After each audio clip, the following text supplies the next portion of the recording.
Nahihirapan ba mag-focus ang inyong anak sa tuwing gumagawa ng homework? Welcome sa Teacher Mayro's Educational Tips. Today, ibabahagi namin ang 5 effective strategies para ma-improve ang focus ng inyong anak habang nag-aaral. Tara, simulan na natin. Step number 1. Gumawa ng homework routine. Mag-set ng specific na oras daily para sa homework. Dapat maging consistent tayo sa oras kasi nakakatulong ito para ma-maintain ang focus nila.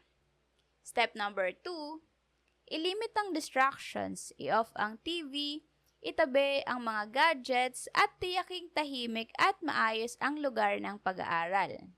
Step number 3, hatiin ang task sa mas maliliit na steps. Ang malalaking activity ay maaaring maging overwhelming sa kanila. Kaya't gawing mas manageable ito sa pamamagitan ng paghahati-hati. And step number 4, gumamit ng timer. Ang paggamit ng timer ay nagbibigay ng sense of urgency at nai-encourage ang mga bata para mas maging focus sila. Mag-set ng 20 to 30 minutes na study sessions na may short breaks sa pagitan. And step number 5, gumamit ng positive reinforcement. I-celebrate ang mga small successes or wins ng mga bata at magbigay ng rewards kapag natapos ng maayos ang homework.